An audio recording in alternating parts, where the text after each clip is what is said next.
Hello दोस्तों, welcome back to my YouTube channel Medcore medical lecture. क्या आपको कभी पेट दर्द या पीरियड के दर्द के लिए डोटिन इंजेक्शन दिया गया है? क्या ये सच में इतना पावरफुल होता है जो जैसे कि डॉक्टर्स कहते हैं? आज हम इसके पीछे के साइंटिफिक रीजन को समझेंगे। तो दोस्तों, आज हम बात करने वाले एक बहुत ही पॉपुलर इंजेक्शन के बारे में। जी हाँ, हम बात कर रहे हैं इंजेक्शन डोटिन के बारे में, जो इमरजेंसी वार्ड, ओपीडी या क्लिनिक्स में दिए जाते हैं। डोटिन इंजेक्शन, इस वीडियो में हम जानेंगे इसके यूजेस के बारे में, कैसे काम करता है, किस दर्द में दिया जाता है, डोसेज क्या होते हैं और साइड इफेक्ट क्या होते हैं। तो साथ ही कुछ मिस और उसके कुछ मिस और उनके जो फैक्ट हैं यानी रियलिटी है, उनको हम उसके ऊपर डिस्कस करेंगे। और दोस्तों, इसके बारे में ये भी देखेंगे कि ये इंजेक्शन प्रेगनेंसी में क्यों दिया जाता है और किस कंडीशन में दिया जाता है। इसके बारे में दोस्तों पूरे डिटेल में डिस्कस करेंगे। तो दोस्तों, वीडियो को पूरा एंड तक देखें, आपको बहुत नॉलेज होगी। और जो लोग चैनल पर हैं दोस्तों, चैनल को सब्सक्राइब कर लें। सब्सक्राइब करने के बाद बेल आइकन को प्रेस करके नोटिफिकेशन को ऑन कर ले। वीडियो को लाइक करें, शेयर करें और कमेंट करें। तो चलिए दोस्तों, टॉपिक को शुरू करते हैं और देखते हैं कि इंजेक्शन होता क्या है। डोटिन इंजेक्शन एक एंटी स्पाज्मोटिक मेडिसिन है जिसका मेन साल्ट है डोटावरिन हाइड्रोक्लोराइड। यानी कि ये जो इंजेक्शन होता है ये एंटी स्पाज्मेटिक, यानी कि जो हमारे अंदर स्पाज्म होता है, मरोड़ होती है, उस कंडीशन में इस इंजेक्शन का इस्तेमाल करते हैं। और इसके अंदर जो कंटेंट पाया जाता है, जो साल्ट होता है, वो डोटावरिन हाइड्रोक्लोराइड होता है। ये इंजेक्शन उन पेशेंट को दिया जाता है जिनको मसल स्पाज्म की वजह से दर्द होता है, जैसे पेट दर्द हुआ, पीरियड्स के दर्द हुए, किडनी स्टोन हुए यानी कि पथरी के दर्द हुए, गॉल ब्लैडर के दर्द या डिलीवरी के वक्त के दर्द। ये इंजेक्शन डायरेक्ट ब्लड में जाता है और 5 से 10 मिनट में अपना काम दिखाता है, इसलिए इमरजेंसी पेन रिलीफ के लिए इस इंजेक्शन का इस्तेमाल किया जाता है। अब हम बात करते हैं इसके मैकेनिज्म ऑफ एक्शन के बारे में कि ये हमारी बॉडी में कैसे एक्ट करता है, ये कैसे वर्क करता है। ड्रोटावरिन एक फास्फोडाइस्ट्रेज 4 इनहिबिटर है। ये एंजाइम को ब्लॉक करता है जिससे CAMP नाम का केमिकल बॉडी में बढ़ जाता है। CAMP मसल को रिलैक्स करता है, मतलब जो मसल कॉन्ट्रैक्ट होकर दर्द दे रही होती हैं उन्हें रिलैक्स करके दर्द को रोकता है। तो ये इंजेक्शन स्मूथ मसल पर काम करता है। तो ये इंजेक्शन किस मसल पे काम करता है दोस्तों? जो हमारी स्मूथ मसल होती है उस पे ये इंजेक्शन अपना वर्क करता है, जो हमारे पेट, uterus, gall bladder, kidney tubes में होते हैं।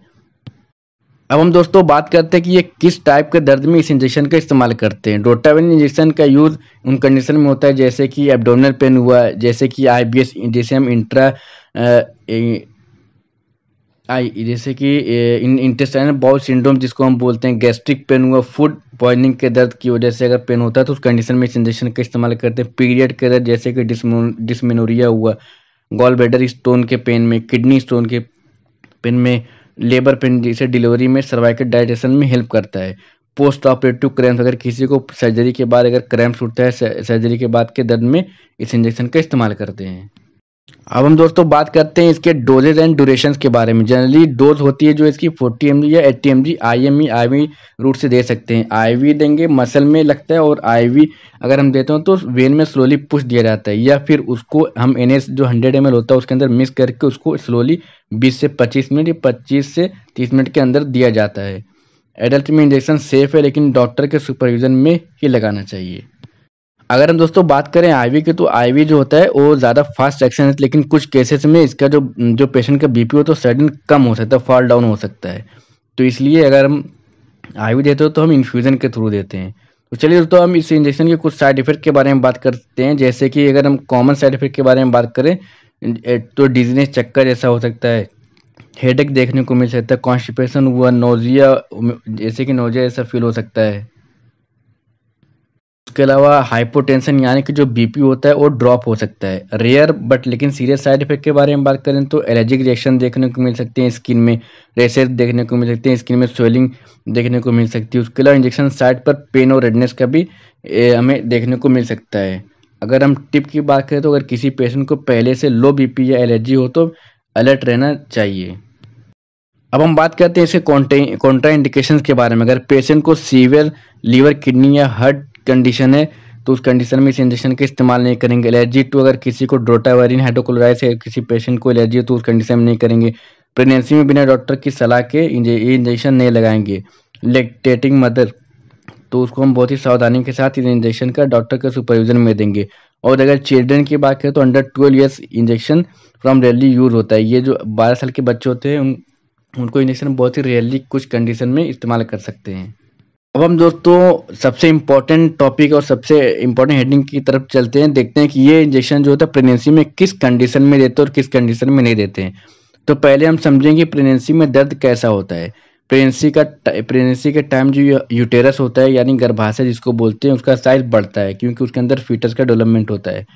यूटेरस के मसल स्ट्रेच होते हैं यानी कि वो फैलते हैं, कभी कभी स्पाज्म खिंचाव आते हैं। ये स्पाज्म कभी लाइट होता है, क्रैम्प होते हैं, कभी कभी बहुत ही पेनफुल होता है। यानी कि ये जो स्पाज्म होते हैं, खिंचाव होते हैं, बहुत ही कभी कभी लाइट होता है कि पेशेंट बर्दाश्त करता है, और कभी कभी बहुत ही ज़्यादा पेनफुल होता है कि पेशेंट को बर्दाश्त से बाहर होता है।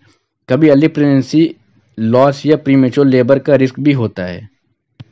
अब हम बात करेंगे डोटिन इंजेक्शन जो होता है प्रेगनेंसी में क्यों दिया जाता है। तो पहले डोटिन का मेन काम क्या है, यूट्रस के मसल को रिलैक्स करना। तो किस किस केसेस में यूज़ करेंगे, जैसे कि थ्रेटेंड एबॉर्शन यानी गर्भपात का खतरा अगर किसी को होता है तो फर्स्ट ट्राइमेस्टर में अगर यूट्रस कॉन्ट्रैक्ट कर रहा हो, अगर पेशेंट का पहला ट्राइमेस्टर अगर उसका यूट्रस होता है कॉन्ट्रैक्ट कर रहा हो और ब्लीडिंग हो रही है, तो उस कंडीशन में इस इंजेक्शन का इस्तेमाल करेंगे। तब डॉक्टर यूट्रस को रिलैक्स करने के लिए डोटिन इंजेक्शन दे सकते हैं ताकि मिसकैरेज का रिस्क जो होता है कम हो जाए। तो समझ गए दोस्तों, अगर किसी को इस पहला ट्राइमेस्टर होता है, अगर उसका यूट्रस कॉन्ट्रैक्ट कर रहा है बार बार लेकिन ब्लीडिंग नहीं हो रही, तो डॉक्टर उसके यूट्रस मसल को रिलैक्स करने के लिए इंजेक्शन डोटिन का इस्तेमाल करते हैं ताकि मिसकैरेज से बचाया जा सके। उसके अलावा प्री टर्म लेबर यानी समय से पहले डिलीवरी का रिस्क, अगर समय से पहले डिलीवरी का रिस्क रहता है तो उस कंडीशन में भी इस इंजेक्शन का इस्तेमाल करते हैं। अगर 7 से 8 महीने में यूट्रस के कॉन्ट्रैक्शन शुरू हो जाए तो डोटिन इंजेक्शन यूट्रस को रिलैक्स करके लेबर डिले कर सकते हैं।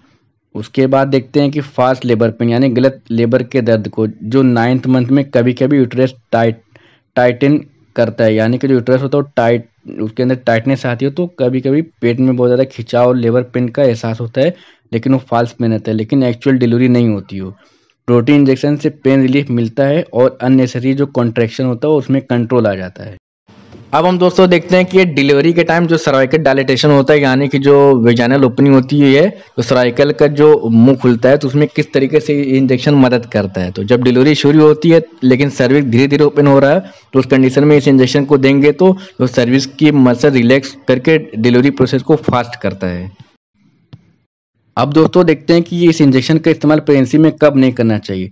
तो अगर पेशेंट की अर्ली प्रेगनेंसी और फर्स्ट ट्राइमेस्टर अगर ब्लीडिंग हो और रीज़न क्लियर ना हो, अगर previous history of allergic reaction हो, अगर बीपी बहुत लो हो या फीटल का जो हार्ट रेट होता है वो एबनॉर्मल हो, तो उस कंडीशन में इस इंजेक्शन का इस्तेमाल नहीं करते हैं। सेफ है क्या, ये एक सवाल होता है। तो जनरली सेफ माना जाता है अंडर डॉक्टर सुपरविजन, लेकिन लॉन्ग टर्म यूज रिकमेंडेड नहीं होता है। फीटस पे डायरेक्ट हार्म नहीं होता, लेकिन डोसेज और टाइमिंग इंपॉर्टेंट होती है। दोस्तों कुछ इंपॉर्टेंट पॉइंट्स के बारे में बात करते हैं कि सेल्फ यूज बिल्कुल भी नहीं करना चाहिए। दोस्तों इसी इंजेक्शन की बात नहीं, कोई भी मेडिसिन होती है, चाहे बच्चों की या एडल्ट की, कोई मेडिसिन सेल्फ मेडिकेशन नहीं यूज करना चाहिए बिना डॉक्टर की कंसल्टेंस के बिना या उनके सुपरविजन के बिना, क्योंकि उसके सीवियर साइड इफेक्ट देखने को मिल सकते हैं, जिसका साइड इफेक्ट आपको लीवर और किडनी जैसे ऑर्गन पे देखने को मिल सकता है। सिर्फ डॉक्टर जब रिकमेंड करते हैं तब यूज करें। प्रेगनेंसी में हर मेडिसिन केयरफुली दिया जाता है, अपने आप कुछ लेना डेंजरस हो सकता है। तो चलिए दोस्तों हम बात करते हैं कुछ मिथ और उसके फैक्ट के बारे में कि क्या कुछ गलत फहमियाँ होती हैं, कुछ मिसकंसेप्शन होते हैं कि क्या हम ये इंजेक्शन कैसे ले सकते हैं और क्या क्या कुछ सवाल लेते हैं। तो पहला जो मिथ है, हर दर्द में लगवा सकते हैं, तो इसका जो जवाब है सिर्फ मसल स्पाज्म रिलेटेड पेन में ही काम करता है। दूसरा जो मिथ है, एडिक्टिव होता है, तो ये एडिक्टिव नहीं होता है, यानी इससे एडिक्शन नहीं होता है, ये बिल्कुल सेफ होता है। बच्चों को भी इंजेक्शन दे सकते हैं, बच्चों में ओरल फॉर्म में प्रीफर करते हैं। अगर देखा जाए सिरप या टैबलेट फॉर्म में अगर एज के अकॉर्डिंग हाफ टैबलेट भी दे सकते हैं। दूसरा जो मिथ है, पीरियड पेन में डेली लगवा सकते हैं, तो इसका जो जवाब है टैबलेट बेटर होती है, इंजेक्शन सिर्फ सीवियर केसेस में दिया जा सकता है। तो दोस्तों यहाँ पर हमारा वीडियो खत्म होता है, अब मिलेंगे हमारी नई वीडियो में नए टॉपिक के साथ।